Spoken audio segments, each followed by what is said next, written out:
How do you make money with your podcast in South Africa? That's the question we're going to answer today, at least partly, because there are a few different ways to make money with a podcast. But today we're talking about advertising. So to do that, we're at the Urban Edge Church in Pinehurst in Cape Town. We are being hosted by Diego Domingo, our head of member affairs, and his team. So thank you very much to them for putting us in this fantastic studio here. And I've got a bit of a script here because this is my first video interview. So I'm going to have this as a reference here. So worth noting as well that Diego's team here at Urban Edge offers special rates for recording, editing, and social media for SAPG members. So that's the plug. So carrying on, when most people think about making money with a podcast, the references in their heads are YouTube, TV, radio, right? So selling ads. That is a major part of it. And basically podcasts monetization breaks into two main streams, right? Which is making money with ads, so selling the attention of your audience to someone, or everything else. And everything else is subscriptions, enhanced content, Patreon, merchandising, live events, anything you can really think of. There's lots of different ways to do it. But today we're going to talk about putting ads in your show and then earning revenue off that. So it doesn't work for everyone. In general, the bigger the audience, the better when it comes to ads.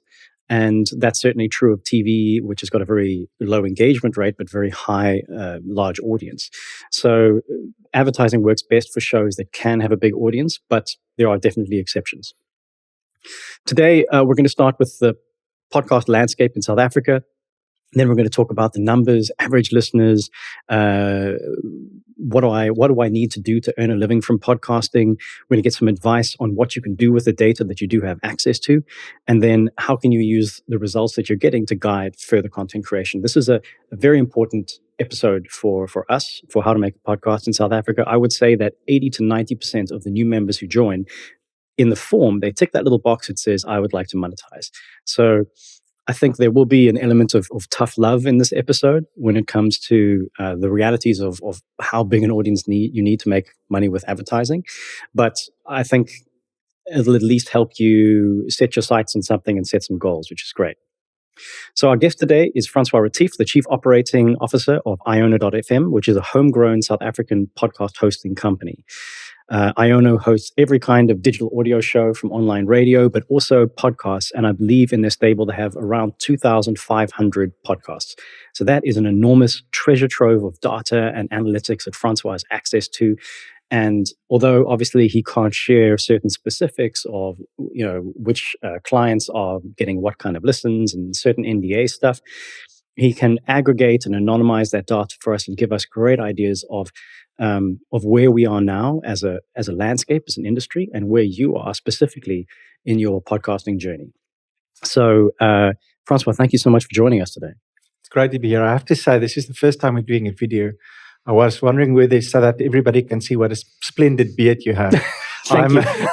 I quickly ran to the barber this morning because it was a little bit out of control. And I was definitely. I'm 195, but I'm coming up short in this one.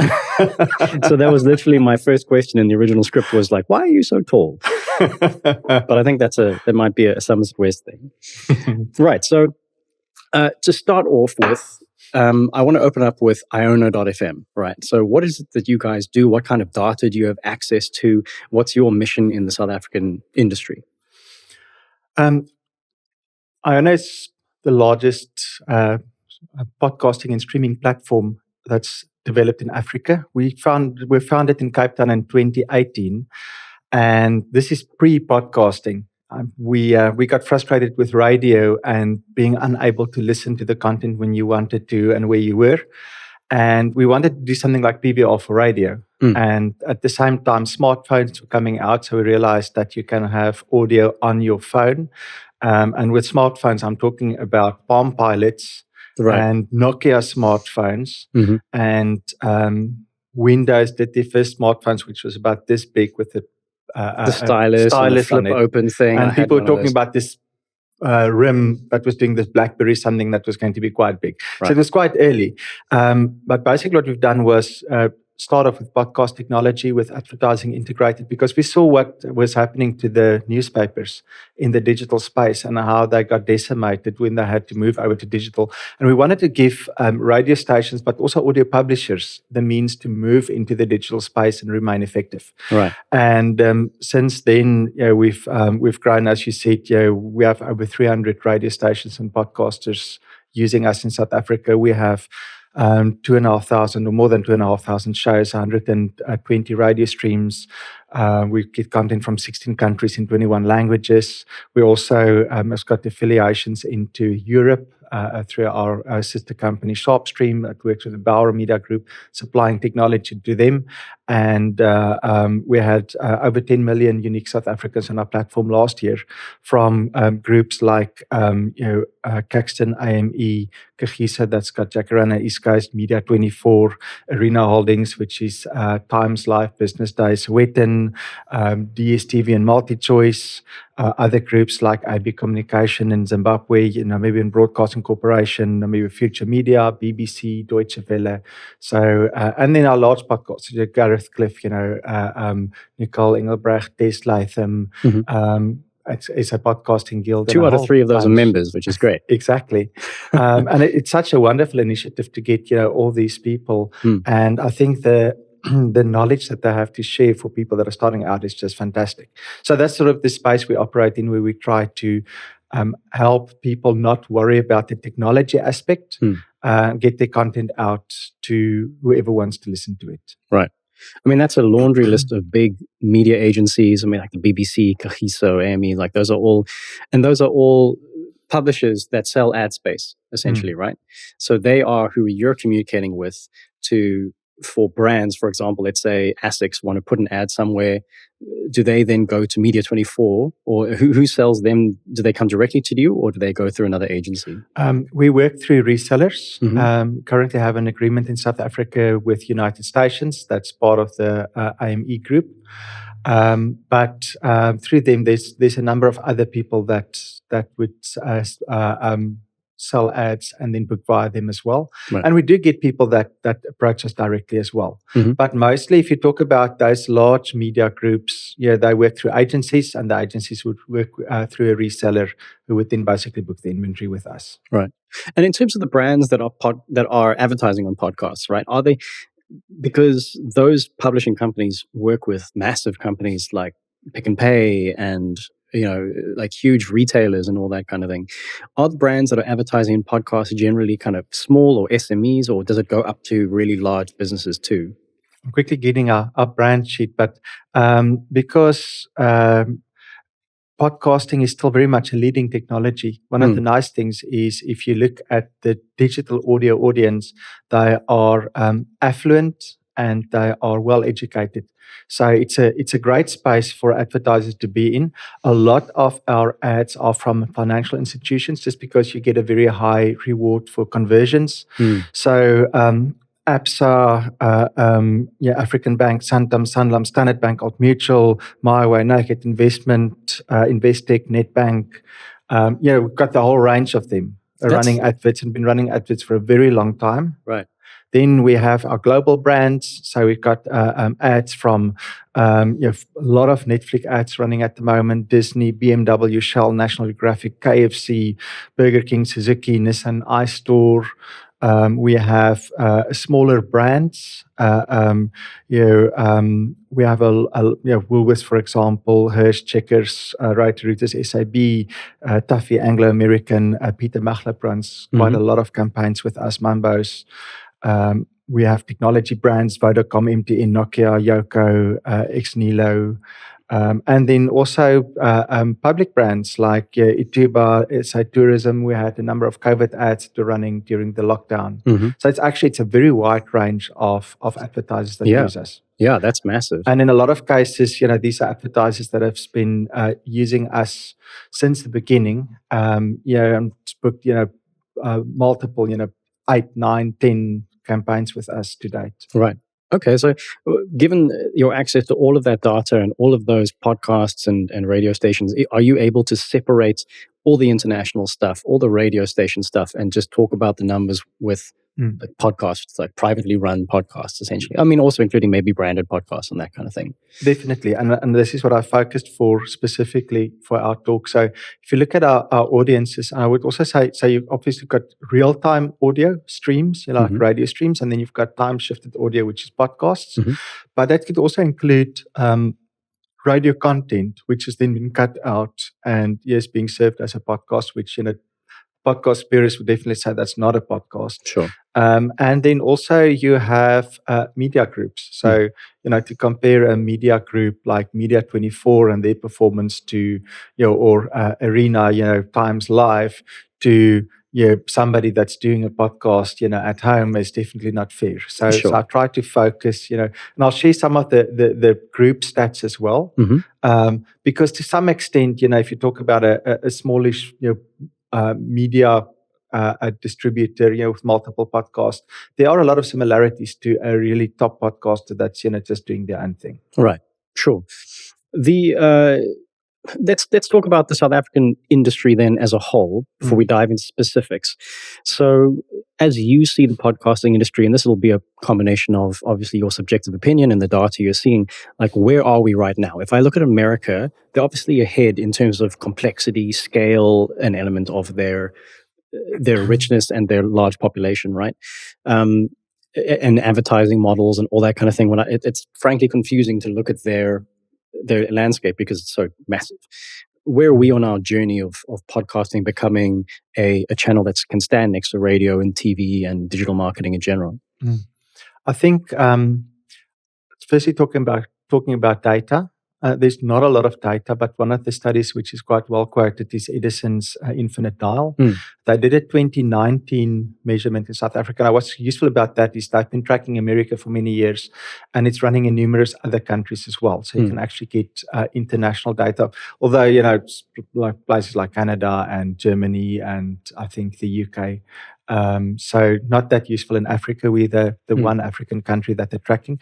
When they looked at the data in 2019 and they compared the percentage of podcast listeners in South Africa with the United States, we were more than 10 years behind, about 11 years behind. Jeez, wow. When they did the study in 2022, 3 years later, we're about 5 years behind. Okay. So we're definitely picking up and gaining on established markets like the US. Of course, as you said, there are big differences. The audience is just massive in the US. So the guys right at the top get huge numbers, which is much more challenging if you're in a country like ours. Not that South Africa is one of the smallest countries. 10 million digital audio listeners is not to be sneezed at. Sure. But at the same time, you're working off a much smaller and also a more diverse base. I think anecdotally, my own experience is that there still is a lot of growth. And I think I've had a couple of conversations with podcasters and people involved in podcasting on the African continent. And a lot of them have said that South Africa is doing very well. It's well ahead.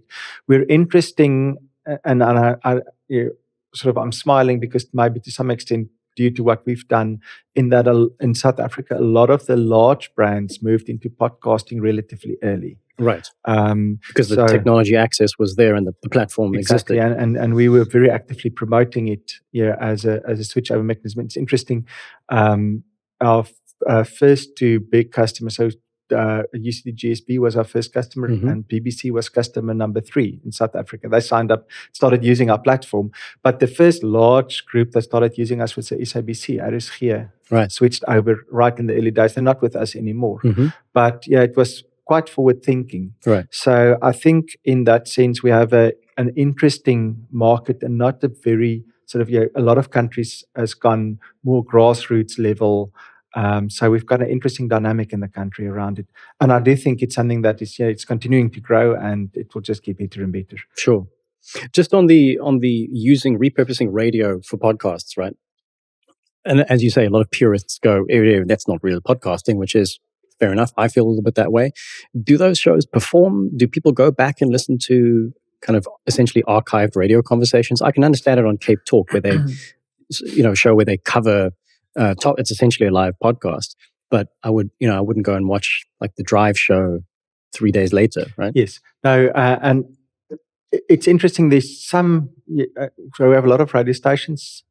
Some of them do really well on their digital streaming and poorly on their podcast. Some of them are the other way around. Mm-hmm. It's about how well you produce it. So if you're just going to cut the drive show out, we had somebody uploading 4-hour shows as podcasts and getting sort of single-digit downloads on those, as you can imagine. Right. But I mentioned earlier that we've had sort of spikes where you have podcasts that, or let's say digital, a time-shifted digital audio that would get 60, 70,000 listens in 2 days. And those are typically viral video content where there's an interview or something. And you have to realize that the challenge with radio is you're only as good as your last show. Whereas with podcasting, you're as good as your best show ever. Right. So for radio stations, it's hugely beneficial to take the best content, interviews and things, because they do it in any case. Yeah. You may as well have a well-crafted show on the internet. Some of them are now going podcast first, where they would do radio works on a clock. So, something is 15 minutes, 25 minutes, 30 minutes, because everything has to fit into the commercial clock. Right. And that's also another huge constraint. So now radio stations are starting to do podcasts first, where they tell the story as you would. And then they cut it down and they have a short version on the radio and they say, listen to the full thing, on our podcast channel. Okay. And the other thing which we saw with RSG is a radio station is constrained to 24 hours a day. They can't do more than that. And they also have to cater for a certain audience. So for radio stations, podcasts are very important if they've got a broader audience and they can reach niche sections of that. Right. So I'm sure those hit interviews would be something like Andre de Ruyter, ex-Eskom. Someone interviews him, but you can't always be listening to your radio. Often you're not. But that's an interesting enough story to go and find. That's actually where we started with Ionofm, because our experience is in those days, it was really difficult to find podcasts in 2008. So you listen to the radio and pre-COVID, everybody still had to drive to work. I was in Somerset West. Well, our founder was in Constantia and driving through to Stellenbosch every day. Wow, yeah. And, did the normal thing, and often work late, so you can't find people for business because nobody wants to get fined 7 o'clock in the evening or, when you drive in the morning. And you start listening to this really great show on the way home. And now, you're halfway through and you at home and you hiding in the garage, hoping the wife and the kids. Sit in the car and hope the wife and the kids don't find you. Park outside. Yeah. And then if the wife does see you parked outside listening on the radio, what the hell are you doing? So it was just about the as with PBR with video, having the luxury of listening to content when you want to, and being able to pause it and re-listen it and share it with people. I think that's where it got started. And for me, if you look at advertising, doesn't really matter whether it's a podcast or a stream or music. It's about an audio impression to a specific type of user and whether they respond to that or not. So our advertising and an advertising viewpoint, whether it's a stream or a podcast, it actually doesn't really. The audience looks different, but the mechanism is the same. Sure. But I do, as a podcast listener myself, there's something about a well-crafted podcast that is just something else. Yeah, absolutely. And for me, those are sort of the almost the storytelling element, because a lot of the podcasts, getting a couple of people and having an interview like this, it's not that far away from having somebody on radio. You can edit it afterwards, but it's a dynamic interaction. But I was listening to Cautionary Tales on the way here, which is one of my go-tos, and just or if you listen to Nicole Engelbrecht's true crime stuff, or Des Latham with his history podcast, it's such good content and so well crafted. Anyway, it almost feels like, when you read I've gone back to reading books, like non-fiction books, more often, because I know that someone has put a couple of years of research, of work into this. It's just going to be better because of the love it's been given. There's a difference between a blog post versus a magazine article versus a book. Right. Exactly. And I think the best versions of podcasts are like a book, in that they have depth and structure and a narrative, and they're interesting and all that. And radio, they're just different mediums, it's an immediate medium, and it's live, and there's interaction and all that stuff. Yeah. And I'm not shooting down the interviews, they're great podcasts, and there's a real craft to having a really good interview and sort of facilitating that process, Yeah. which is also brilliant. Yeah. But anyway. But so if you think of any ways that I can improve my interview technique, feel free to send us a comment on the WhatsApp group. Okay, let's move quickly along because I've got lots of questions. What is the okay? You said the addressable podcast market in South Africa is currently about 10 million people. So we had about 10 million digital audio listeners, right? But that would be podcasts and streams. Sure. And as I said, we sort of don't distinguish too much between them. I saw a figure yesterday that the SA digital audio ad market is worth about 700 million a year, but it's not nearly capitalized to its potential. And then if you look at a very high level, South Africa, we've got an extremely high cell phone penetration market. I think there's more than one cell phone per person in the country. Our data is becoming cheaper. We do have a very large, and we're not in one of the smallest countries in the world. So there's a decent addressable market. Sure. And this is just talking about South Africa. If you do really well, you can, of course, get international listens as well. Sure. I mean, just on that, are there any podcasts, South African podcasts, in your mind that are making it internationally, or are we like the music business? One of my favorite podcasts actually left the platform because there's a guy called Dan Dews who makes the most amazing children's stories. I spoke to him last week. A very, very nice guy and a very competent guy. And one of my largest regrets is he never made it in South Africa. He would get massive downloads from international and from the US. Yeah. And he since he left our platform and went for a Patreon and advertising-based model with an international platform just because he got better value there, which we completely encouraged. And I'm very glad, and I hope that he does really well. But there are cases like that where somebody would do really well internationally, and we sort of always sad, the prophet that isn't recognized in his home city. Yeah, absolutely. So, I mean, what's his name? Sugar Man. Yes. What's his real name now? Yeah. Trying to. I think I can't remember. It's not Carlos Santana. Let's move on. Yes. Before we embarrass ourselves. Yeah. No, it's too late.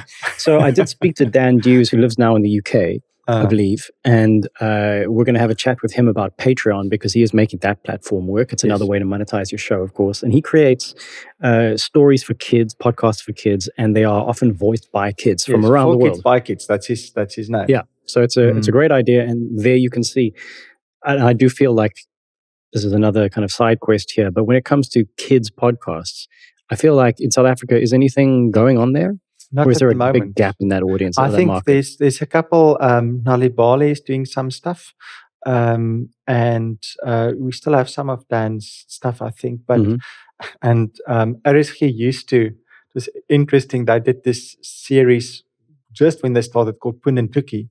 And Pun and Tukkie remained on, and then they stopped it sort of shortly after moving over to us. They stopped doing it. So no new podcast. Pun and Tukkie remained on the top 10 list for years still. Right. Because, the children's market is just, people talk about, how many downloads Taylor Swift song gets. If you want to see real numbers, go to Baby Shark and see what they've done. Yeah, so that's a market, although it's slightly more difficult to monetize, but there's good monetization potential if you can reach them. Yeah. So that's definitely a market where you can get very high numbers and get them over and over. And sort of listener numbers of an episode being listened 10, 15 times by the same listener, which you won't get anywhere else. Yeah. In my son's case, 10 to 15,000 times. If you're a YouTube channel with Blaze and the Monster Machines or something. That Dan Dews, he's got a Beatrix Potter series. Oh, cool. About the bunnies, and my kids listen that over and over. Yeah. I'm now on the 500th retelling of a simple version of The Hobbit to my 3-year-old. Oh, yes. And I'm just thinking, I had this idea like, ask ChatGPT to simplify out of copyright works like The Hobbit. Okay. And you go from like, okay, write this for a 15-year-old, write it for a 12-year-old, write it for a 7-year-old, write it for a 3-year-old, and then you just record those different versions of it. I'm actually reading that at the moment as well, but my 5-year-old is just getting the standard version. Right, yeah. Well, I think 5's old enough for that. As long as you take out certain elements of orcs and trolls eating people. Problem is, she now knows that there's a movie, so she wants to see some of the scenes, and you have to manage that. But anyway, I think we can probably talk for hours. Let's get back as to the we do every conversation I have with Francois. It's just, we go deep, right? We've talked about the trajectory; it's growing. That's great. What are some of the roadblocks to overall listener growth in the country? I think data is still a roadblock. Mm-hmm. And especially mobile data, but maybe not as big as people often think. We used to have pre-COVID, we actually had a large, very low LSM data component that would use mobile data to listen to 1 or 2 episodes a week. Mm-hmm. And our on Iono, at least, our compression at that stage used to be about 7 megs per hour. We've increased it to 12. We've tried to balance the amount of complaints about quality with the complaints about data size. So 12 megs an hour nowadays is not that much to pay for something you want. But it's still, there's a perception, and there's also sort of a data fear around it. And there's other platforms. I know Spotify has improved, but some of this stuff is still 87 megs per hour. Sure. And when you open the app now, if you've got any data and there's a video podcast, it just starts streaming video onto your phone, and that's, I can imagine how that causes a lot of anxiety. So I think it's more about anxiety and fear of losing your data than, that there's going to be a background download and all that kind of thing. Right. There are some stuff around ease of access. The market is still quite fragmented.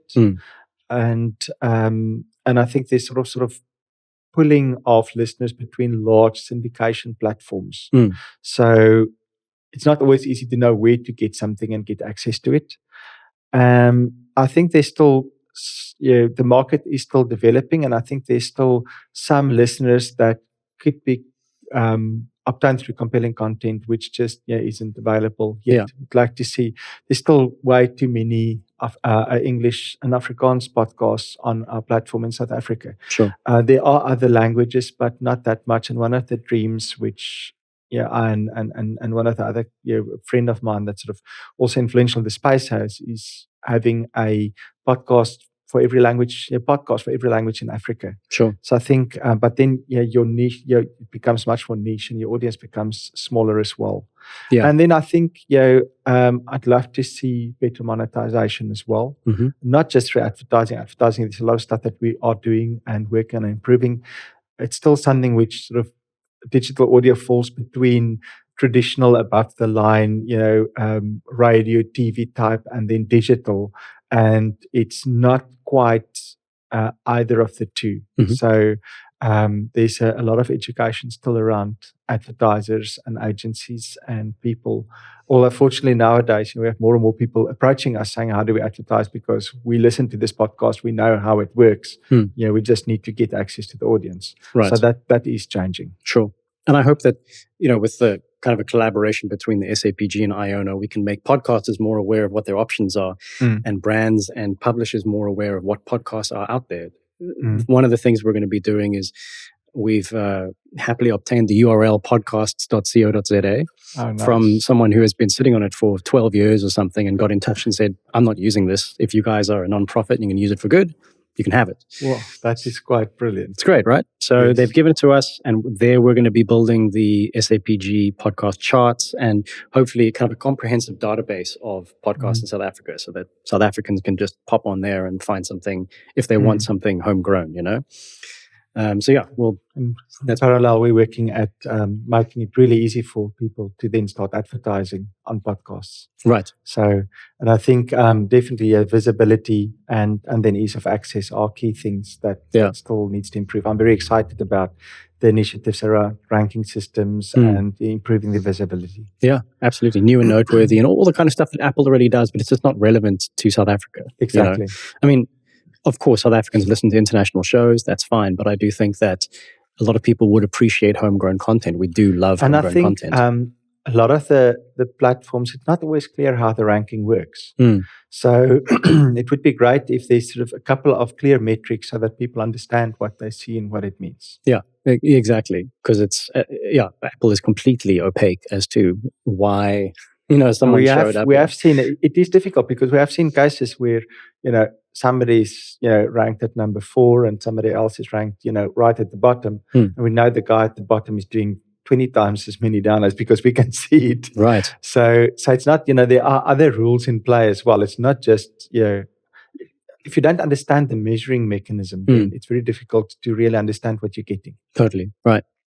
Okay, so let's see. Are there any genres that you see as a gap in the market? And besides, I think vernacular language is a massive thing, like just expanding more languages of podcasting in South Africa. But whether it's sport, obviously true crime we know is a high interest category, and you probably can't have enough podcasts in that world.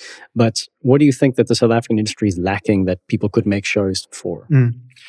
I've got the 2023 top categories here, and our top category is business. So there's still a lot of, this is according to listens.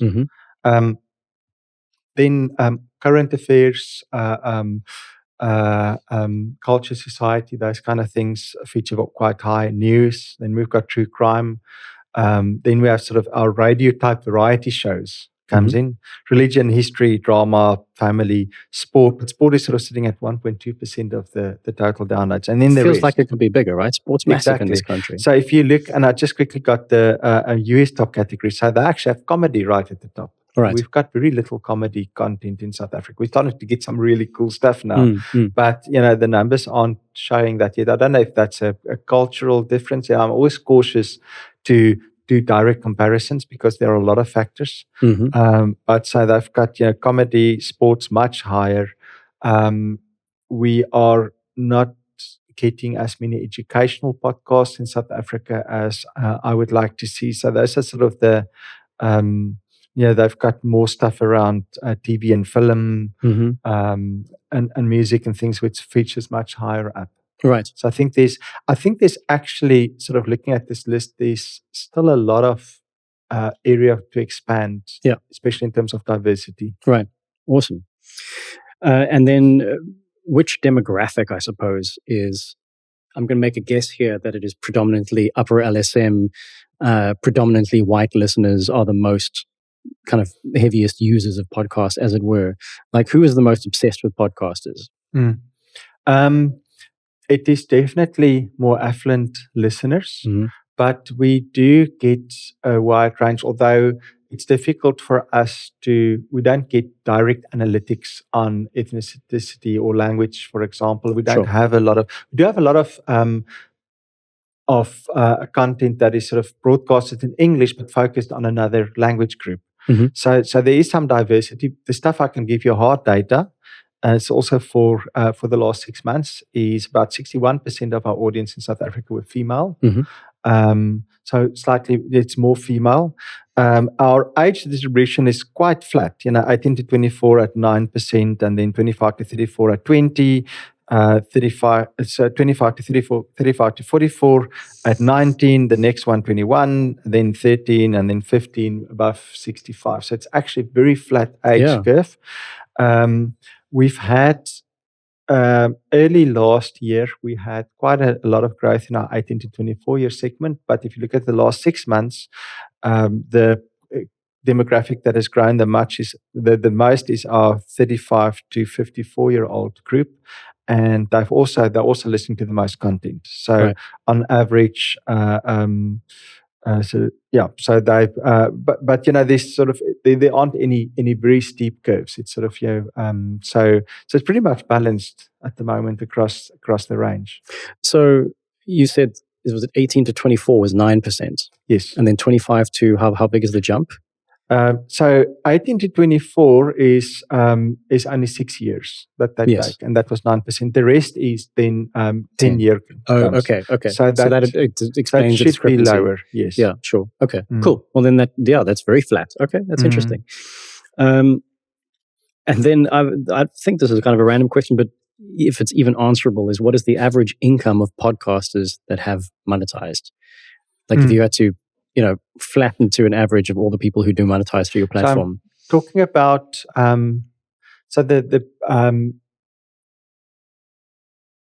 I've looked at podcasters and like small groups, so excluding your large media groups. excluding radio stations and large media groups. And looking at the last 6 months, I would say your successful podcasters were getting around 10 to 20 million a month from advertising. As a whole group, not individual podcasts earning 10 to 20 million rand a month. No, per podcaster, or let's say per entity. But in this case, a number of them are single person entities. Okay. So that makes sense to you. Well, no, because I'm having I'm sure that Nicole isn't earning 10 to 20 million rand a month. So I'm having a dumb maths moment. 10, 20,000 rand a month. 1,000. Okay. I hope I didn't say million. We'll find out in the edit, won't we? I hope we edit it out. Okay, well. So, but yes, so round about that sort of, if you look at pure advertising. Okay, well, that's, we talked a little bit before we started chatting about, monetization through advertising in your podcast is almost certainly not going to be your only income stream. Definitely. And there are very few businesses, if you think about it, that do that. Even my YouTuber. My question is, name a radio station in South Africa that only exists through advertising, and none of them do. They all have other elements. Yeah, they run marathons and they have live events and ship cruises and festivals. What's that? And I don't know if they still do. I must admit, I don't listen to radio that much anymore. When I still used to listen, a number of them were like organizing cruises in a ship with people, and then you go and right. So, but multiple models where you look at various aspects. Sure, absolutely. Okay, there are people, so if you look at the upper end, there are people that can get money just from advertising, but that's very, very few. Yeah.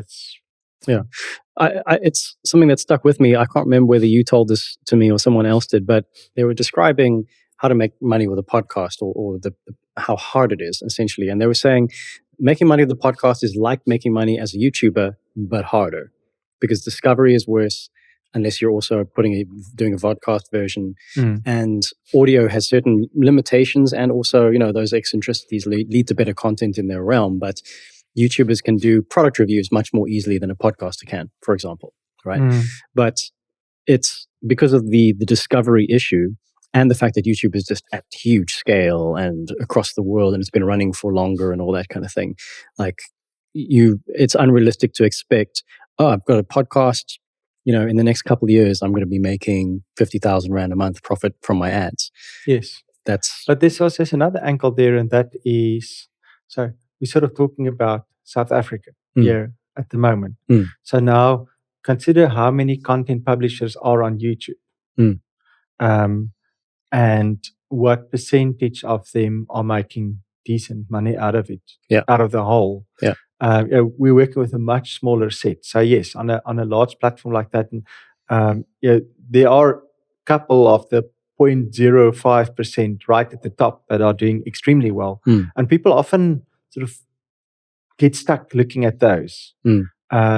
But you should be looking at what's a guy doing sort of similar numbers as you on YouTube getting, and it's going to be a lot lower, I think, than podcasting. Sure. I think we are going to talk about syndication later, but as with anything, it's very important to understand the value chain that you have, where's your money coming from, and retaining as much control of that as you can. Right. Some of the guys there's a story about monetization I've got later on, but I used to, and about various elements. And somebody asked, is a CPM, or let's say, listener-based metrics, is it a good measure for podcasting? We can get to that, but I used to sort of, as a joke and a hyperbole, I have the example of, let's say you've got a podcast audience of 10 listeners. How much is that worth? Probably not, unless I tell you that 5 of them buy a new Lamborghini every year. Sure. And then suddenly it's worth a lot. Yeah. And this is sort of just a thought experiment.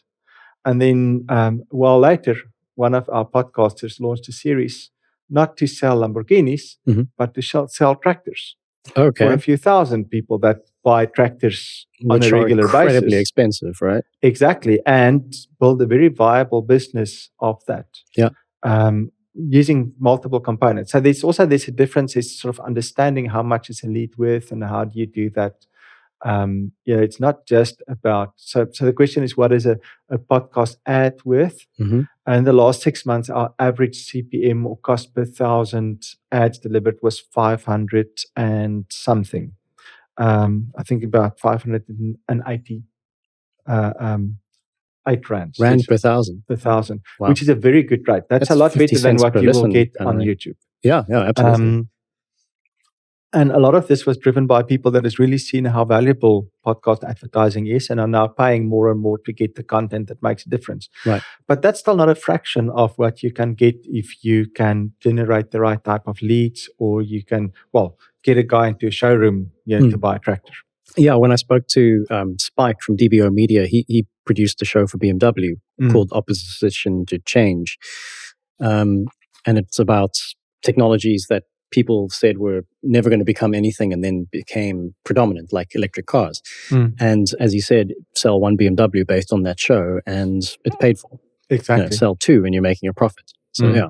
Well, let's talk about CPMs though. This is kind of a little bit of an educational piece, I'm sure, for some people, of how advertising actually works, nuts and bolts. And the traditional method that most channels use is CPM, which means cost per mil, which is yes, the Latin for 1,000. The Latin for 1,000. I mean, it's just not per mile. Yeah, exactly. As the Americans would say. So cost per 1,000 impressions. Am I right? Yes, and CPM just basically says cost per 1,000 of something. Okay. The model that we use is per 1,000 ads delivered. So it can also be clicked through. There's a couple of different. Some people will say to you, we only pay you for leads that actually materialize, so you get X per lead. We prefer to stick to the stuff that we can control. Right. And we suggest the same to the podcaster. You can't determine the quality of an ad, or whether it will resonate with a particular listener. So our obligation is to make sure an ad gets delivered to a human. And how they respond to that. We do track click-throughs, and we can talk about that under mechanism. But in this case, yes, you're talking about, call it, the equivalent of 1,000 newsletters which are delivered to a person. Right. And then we can see whether they've actually opened and read it or not. Right. But our obligation is not to make sure that they read it. It's just to make sure it gets delivered. So, okay, well, that's very interesting, because if a brand, for example, came to me and said, I want to advertise on your podcast, and I will give you 200 Rand for every sign up that I get on my website, which is kind of like an affiliate marketing model almost, right? Should I then say, as you said, I'm a publisher, essentially. I'm showing people stuff. That's my responsibility. It's about managing risk and what you can control and what you can't. If I come to you and I've got a really bad ad, or it's the wrong market, you can run it and lose all of that revenue, not get one single conversion. Yeah, the opportunity cost of the space that you're giving. Yeah.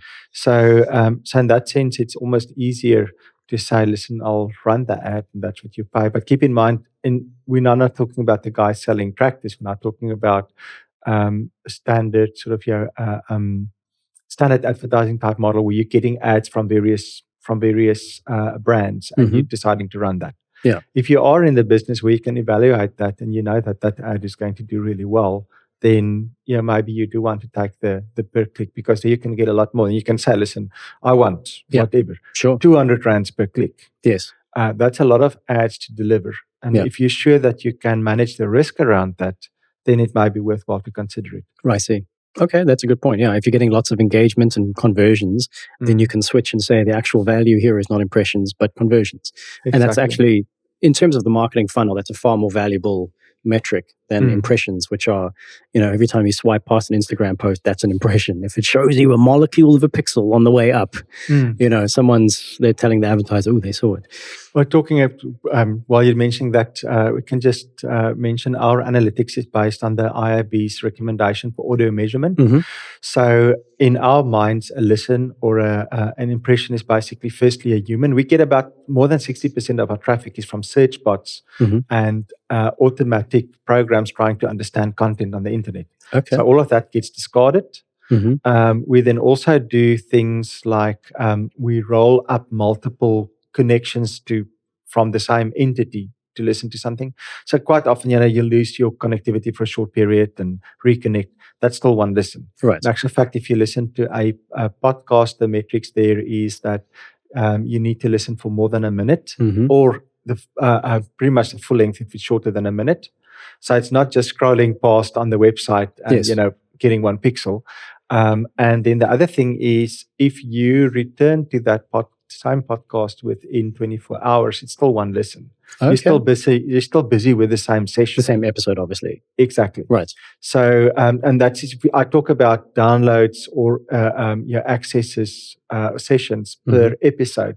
Right. That's where it comes from. Okay. If it's a stream, we cut it down to about 15 minutes. So if you haven't listened for 15 minutes and 30, and you join again, then, it's a new session, but it's within the same 15 minutes. It's still one session. Right. So that's one of getting back to why it's important to understand metrics, because these things can have quite a big bearing on the numbers you get. Sure. Because I'll often listen to 15 minutes of a show, then I have to stop and go and do the shopping, get back in the car, and then I restart the same thing. But if you think about it, that's still one session. Yeah. So it makes sense. And I think what we're trying to do is once more achieve that balance between advertisers, publishers, listeners, where everybody gets good value. So if you do go to an advertiser, they know what they're going to get and what value they should be deriving from that. Right. And in the CPM model or the advertising model that you guys use, I imagine that in podcasts there's a pre-roll, there's a mid-roll. This is the way generally. Obviously, there's lots of ways to do these things, but pre-roll, mid-roll, and then end-roll, which I imagine is very much the sad loser of the group, because when most people detect, this is the end of the episode, they're kind of gone, right? But when it comes to listen-through rates, or whether you've got a 70% or an 80% rate, is the mid-roll less valuable than the pre-roll, or is that kind of average? A lot of people sort of think that the first mid-roll is quite valuable. So now I've started with the podcast, and the guy's done the introductions, and he says, "But hang on a second, let's first." And I think I know what you're going to say. And it's actually not, skip. because to some extent, you're almost irritating your listener by forcing in an ad. The research that I've seen and what we see on our platform as well is your pre-roll ad is actually incredibly popular. A couple of reasons for that, because if you're an R player, firstly, you've just started engaging with the content. So you're not into it yet. If there's something you do want to respond to it, you should just get back to the episode. You're not in the middle of listening to an episode. Right. If it is not a syndicated listen on iTunes, Spotify, etc., but on an Ionofm player, on the publisher's website, their mobile app, whatever, there's also a banner that pops up. Right. And with a click-through, which we track, and we also allow people to skip.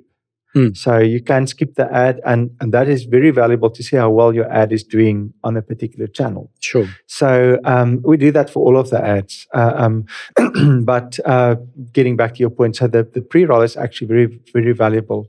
People underestimate how valuable the post-roll is, because once more, that's your takeaway message. Yeah. So we have campaigns where they start with the pre-roll and then they close out with the post-roll or at the end, because that's the other point where the listener is now going to decide, what do I do next? Right. So if you, for example, if you want them to go through a site, do something, then, but they're at the point where they finished doing a thing exactly. Anyway. Okay, fair enough. Yeah. That's cool. But, in practice, I know there's a lot of perceptions. Definitely the most valuable spot is your pre-roll slot. Right. Okay, cool.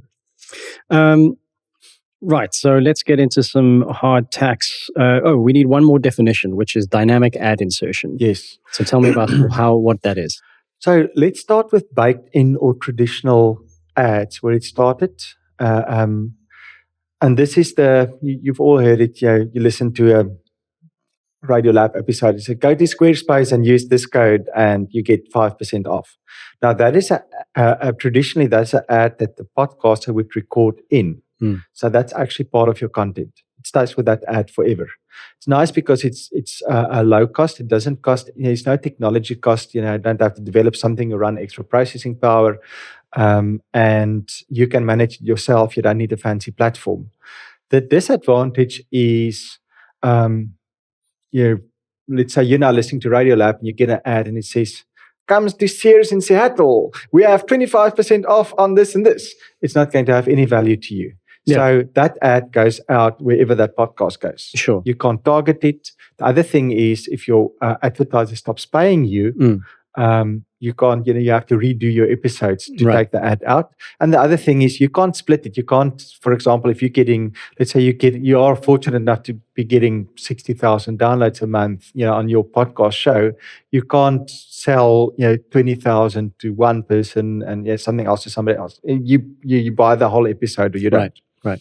And then of course you can't 6 months later, you can't take out that ad programmatically and just replace it. So out of that, programmatic came, and that is where through software and computers, you dynamically insert ads into the content. Either it can be stitched in a player if it's your own player, or we physically take your podcast file, and when an ad campaign runs and somebody requests it, we can see whether they should be getting ads, that demographic, and then we build an episode.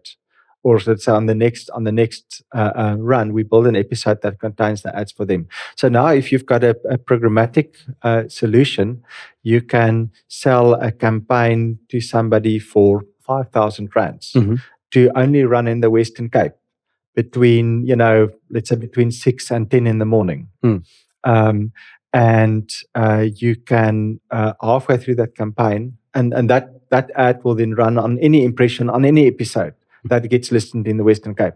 Right. And halfway through, you can just swap it out with another ad and it will immediately switch over to that with no effort to you. Right. So the advantages is that you've got much more flexibility. You can target it better. You also get better analytics. So it's easier to see where people skip ads and do things like that. The disadvantage is it's technically more complex and it does cost. So if you build on our platform, if you build your own ad in, you bake it in, costs you nothing. If you run it through our platform, we ask 18% of the sales price to cover the costs of providing that technology. Sure. And in the scenario, for example, I've got a podcast here in South Africa, but I also have a sizable audience in the UK. Can you show different ads to both audiences? So we were at one stage, we were running F&B ads on in South Africa on certain content and Standard Bank ads in North Sahara Africa. Oh, right. So, and there's other cool things. You can run multiple ads. So if somebody listens, so you can have 2 or 3 different versions, and we round robin between those, and you can see which ads are doing better. Okay, so you can do ABC, you can do split testing and stuff. Okay, that's great. And then can you burrow down? I'm getting nerdy here, but can you burrow down as deep as this IP address has already listened to this ad in a previous episode? Can we show them a different ad in the next episode they listen to? That becomes complex. So the short answer is not easily. And that's something that we are working on, but there's quite a bit of complexity to figure out. Sure. A lot of it is got to do with the fact that IP addresses get shared.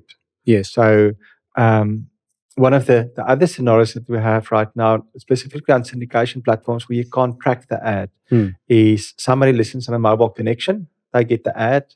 3 minutes later, they lose the connection and they reconnect on another IP address in another region. Sure. And now they get the ad again. Yeah.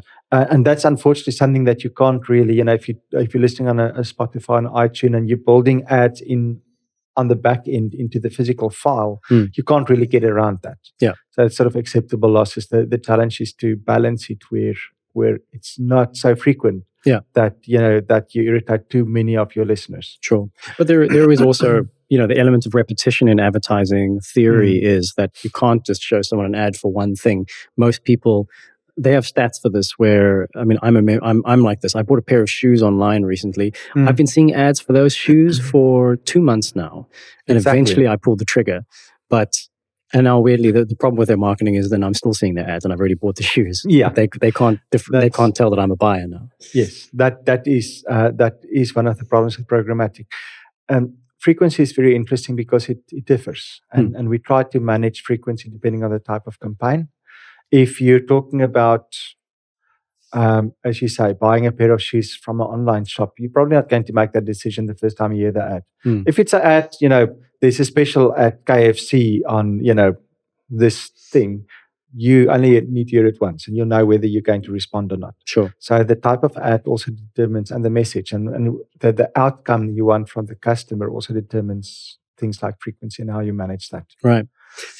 So so right now we can sort of measure we can measure unique users and impressions per user, but in that set, there's a lot of people that only hear the ad once, and then there's a couple that hear it quite a few times. Sure. So it's not that straightforward, and unless people are in your own ecosystem, your player, where you can better track them, you can't really do things like that. Sure. So it's quite interesting because the comparison between baked-in ads and programmatic ads often also speaks to lack of relevance, right? So I'm going to hear a Santam ad. If I'm listening to a financial podcast and a Santam ad comes up, that's pretty good relevance, right? If I'm listening to a movie review show, like our members Dumpster Salad, and you hear an ad for an FNB, then you could be like, why am I hearing an ad for a financial company in this show? But I imagine that when the advertisers come to you, they're not asking to be on the movie review show. They are, once more, there are a number. This is a scale of things. So to some extent, if you want to listen, let's say you want to Ster-Kinekor wants to advertise, then advertising on the movie show is probably a pretty good idea. That's like a safe bet, and that's a direct sell, which you can get very good CPMs for. That's sort of the CPMs which often run at 750 rands per thousand, so 75 cents per ad. Right. I've seen advertising CPMs of 2,000. Jeez. So, but that's very targeted ads. But on the other hand, if there's a new cool movie coming out, there's a good idea there's a good chance that a number of the people on, let's say, MoneyWeb and Power FM and, Gareth Cliff will be interested. Sure. So that's always the balance you need to strike between, where's your audience? And we find often, you can get quite far with broad advertising. It doesn't have to be hyper narrow. Right. Absolutely. The challenge with narrow, we've seen these is, a guy comes to us and they say, we want to advertise this brand, but we only want to run it on these couple of shows or categories, and only in the Western Cape and only between these times. It's okay, we can place about 7 a week of those. Right. The more you target, the more of your audience you also lose, and you lose all of these guys that may be listening to something else, but is still a pretty viable customer. Sure. So that's a balance. It's always a balance that you need to maintain. Right. So you're placing ads also based on kind of a demographic and psychographic scale as well. So this conversation is running to about 2 hours now. So Francois and I think it's a little bit better that we split it up into 2 parts. So thanks for sticking with us, and we look forward to seeing you again in part 2.